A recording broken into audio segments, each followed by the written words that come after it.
Good morning all. It's time to start the day with a detoxifying drink. అంటే ఏంటో అనుకుంటున్నారా? ఏమీ లేదండి, ఈ పౌడర్ మార్నింగ్ లేవగానే బ్రష్ చేశాక ఎంప్టీ స్టమక్తో తాగాలి. చాలా యూజ్ అవుతుంది, ఎందుకంటే మన మెటబాలిజంని బూస్ట్ చేయడానికి కానీ, డైజెషన్కి కానీ, ఇంకా వెయిట్ లాస్ అవ్వాలనుకున్న వాళ్ళు కానీ చాలా యూజ్ అవుతుంది. ఇది జస్ట్ కొంచెంగా మనం ఇంక్రీజ్ చేసుకోవాలి పౌడర్. నేనైతే 1 స్పూన్ యాడ్ చేసుకుంటాను. నెక్స్ట్ చాలా యూజ్ అవుతుంది. డైజెషన్ లేని వాళ్ళు అయితే ఆఫ్టర్ మీల్ తీసుకోవచ్చు. ఇది ఎంప్టీ స్టమక్ మీద తీసుకుంటే చాలా బెనిఫిట్స్ ఉంటాయి. 1 స్పూన్ నార్మల్గా తినేసి వామ్ వాటర్ తాగేయచ్చు. అలా కూడా మంచి బెనిఫిట్స్ ఉంటాయి. చక్కగా 1 స్పూన్తో మిక్స్ చేసుకోవాలి. చాలా రిఫ్రెష్గా కూడా ఉంటుంది. నేనైతే దీన్ని మార్నింగ్ అండ్ మార్నింగ్ ఎంప్టీ స్టమక్తో తాగుతాను. నైట్ కూడా పడుకునే ముందు తాగి పడుకుంటాం. మీకు ఇది కావాలంటే నేను మీకు ఎలా చేయాలో చేసి సపరేట్ వీడియో అనేది అప్లోడ్ చేస్తాను. దీని యూజెస్ ఏంటి, బెనిఫిట్స్ ఏంటి, ఎందుకు యూజ్ చేయాలి, ప్రతిదీ కూడా ఇన్ డీటెయిల్ వీడియో కావాలంటే కమెంట్ బాక్స్లో కమెంట్ చేయండి. ఇది ఒక మార్నింగ్ రొటీనే నాకు. ఇదిగోండి, మన ట్యూషన్ పిల్లలు కూడా వచ్చేసారు. వీళ్ళు 8కే వస్తారు. వచ్చి వాళ్ళ వర్క్స్ చేసుకుంటున్నారు. నెక్స్ట్ నేను ఏదో ఒకటి ఎక్స్ప్లెయిన్ చేయాలి. ఈరోజు సండే కదా, బ్రేక్ఫాస్ట్ కోసం చట్నీ చేస్తున్నాం. ఎండుమిర్చి ఫ్రై చేసి పెట్టేసుకున్నవి, టమాటో చట్నీ చేస్తాను కాబట్టి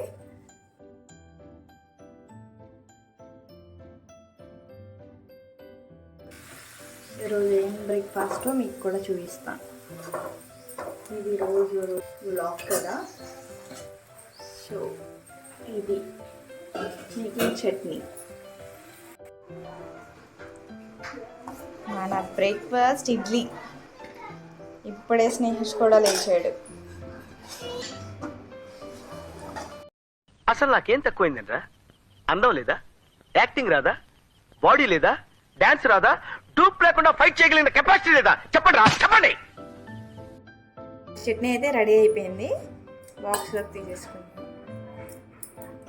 ఇదిగోండి, ఇడ్లీతో పాటు గారెలు కూడా ఎమ్మీగా ఉన్నాయి కదా. ఇదిగోండి, వేడి ఇడ్లీ.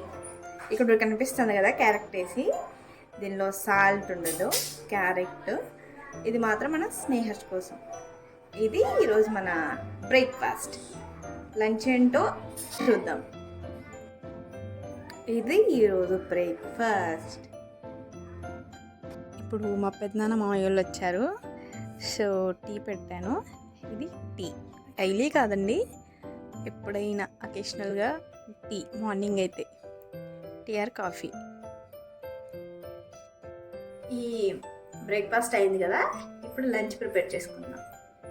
ఏదో చేస్తున్నాను చూడండి, లాస్ట్లో చెప్తా ఇదేంటో. 2 టేబుల్ స్పూన్ ఘీ అయితే చేస్తున్నా.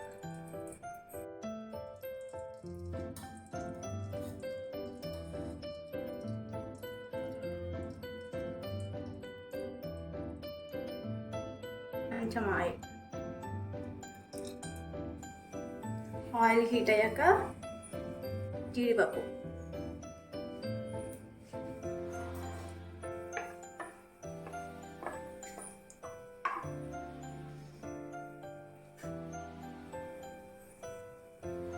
హోల్ స్పైసెస్,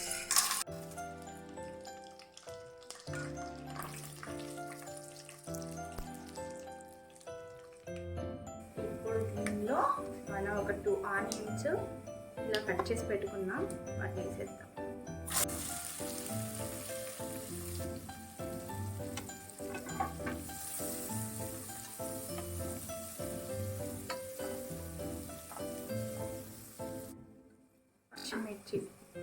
ఏంటి తీసుకున్నా అనుకోవద్దు, మాకు స్పైస్ ఉండదు ఇది, అందుకే నేను 5 తీసుకున్నాను.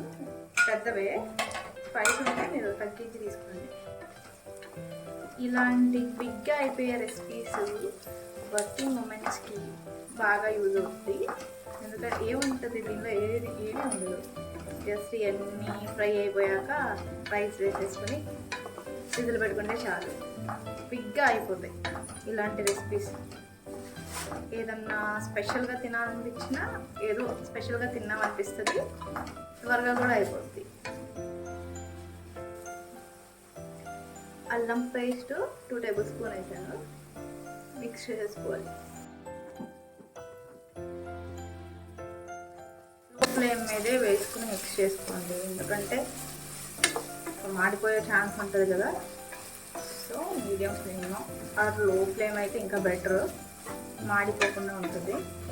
ఆనియన్స్కి అయితే మీడియం టు హై పెట్టుకోండి. ఇప్పుడు టమాటోస్ వేసుకుందాం.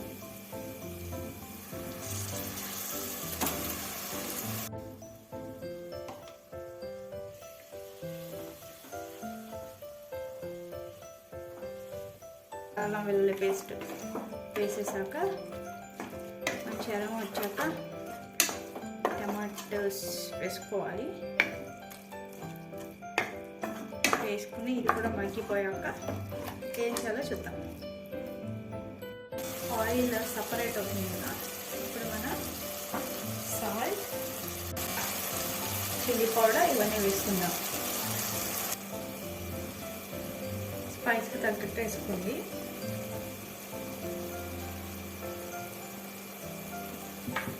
నేనైతే 2 స్పూన్స్ వేసుకున్నా.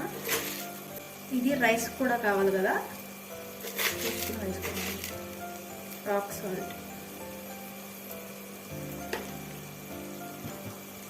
ఇంకా కొంచెం ధనియాల పౌడర్,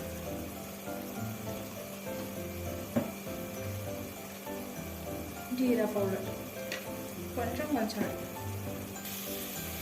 మొత్తాన్ని మిక్స్ చేసుకోవాలి.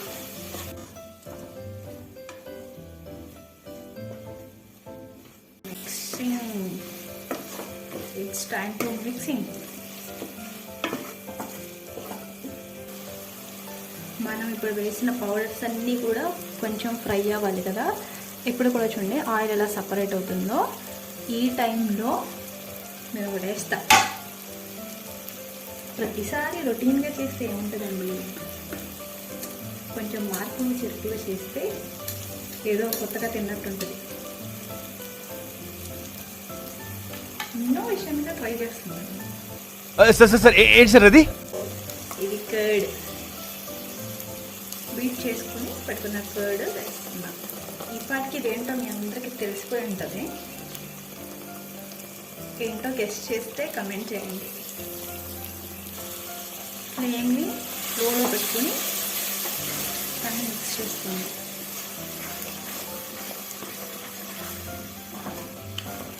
నచ్చితేనే ట్రై చేయండి. ఏదో సండే కదా, అందరూ ఇంట్లో ఉంటాం కదా అని ఏదో కొత్తగా అందరూ వేసేలాగా వేస్తే ఏముంటుంది. అలా ఒక్కసారి ట్రై చేయండి. అది కుదరకపోతే నెక్స్ట్ టైం బెటర్గా చేస్తాం, కుదిరితే ఇంకా బెటర్గా చేస్తాం. లో ఫ్లేమ్ మీదే ఆయిల్ సపరేట్ అయ్యే వరకు కుక్ చేసుకుందాం. మధ్య మధ్యలో ఇలా మిక్స్ చేస్తూ ఉండాలి, ఎందుకంటే సైడ్స్ ఇలా అడుగు పడుతూ ఉంటుంది. మనం ఇలా మిక్స్ చేయడం వల్ల పట్టకుండా ఉంటుంది. అది ఇలా ఆయిల్ సపరేట్ అవుతుంది కదా. ఇప్పుడు దీనిలో పుదీనా,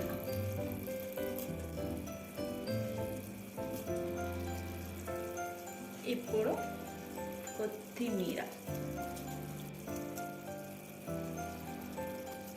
వేసి మిక్సింగ్ చేయాలి. ఇది నేను లో ఫ్లేమ్ మీదే ఉంచాను, మాడిపోకుండా ఉంటుందండి. మిక్స్ చేసి ఒక 2 మినిట్స్ ఆగి ఇప్పుడు రైస్ వేసేసుకుందాం. స్పైస్ చూసుకోండి, ఇప్పుడే సాల్ట్ అండ్ స్పైస్ చూసుకొని అడ్జస్ట్ చేసుకోవచ్చు. ఇది కూడా ఇప్పుడు ఆయిల్ సపరేట్ అయింది కదా, ఇప్పుడు మనం రైస్ 1 అవర్ నానబెట్టుకున్నాం, బాస్మతి రైస్. ఆగండి, ఇవి వేసేసుకున్నాం. ఇప్పుడు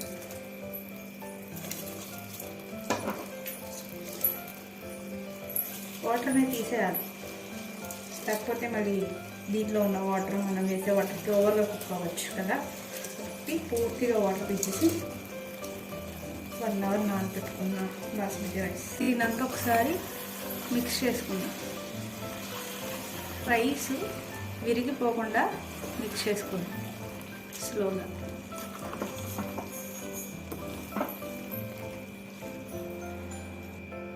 ఇదిగోండి, ఇలా అంతా మిక్స్ చేసుకోవాలి స్లోగా. రైస్ కొంచెం సోక్ అయ్యాయి కదా, కొంచెం డెలికేట్గా ఉంటాయి, సో కేర్ఫుల్గా మనం మిక్స్ చేసుకోవాలి.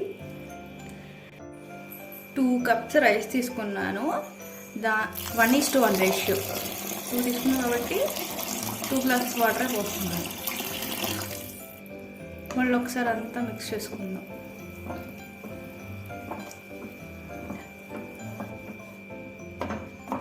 సైడ్స్ ఏమన్నా ఉన్నా కొంచెం గ్రేవీ, అది హార్డ్గా కాదు, స్లోగా మిక్స్ చేయండి. అంతా మిక్స్ చేసి విజిల్ పెట్టేసుకుందాం. ఇప్పుడు విజిల్ పెట్టేసుకుందాం. ఒక విజిల్ వస్తే చాలు.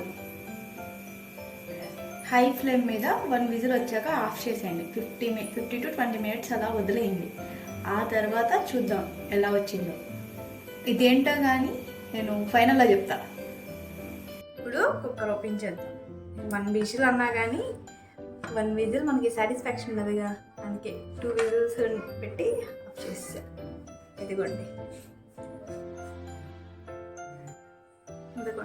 ఎలా వచ్చిందో చూడండి.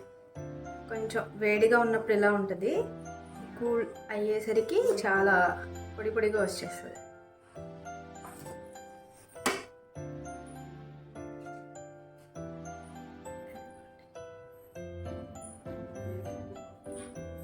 సర్వ్ చేసి చూపిస్తాం.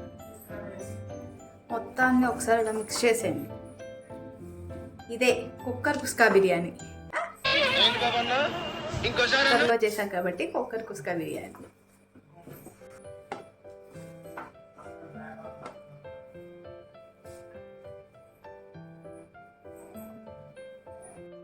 మన ఎమ్మీ కుస్కా బిర్యానీ మీలో ఎవరన్నా ట్రై చేయాలనుకునే ట్రై చేసి ఎలా వచ్చిందో కమెంట్ చేయండి. Thanks for watching this video. ఈరోజు కుకింగ్ బ్లాగ్. ఈ వీడియో నచ్చినట్టయితే లైక్ చేయండి, షేర్ చేయండి, సబ్స్క్రైబ్ చేయండి అండ్ కమెంట్.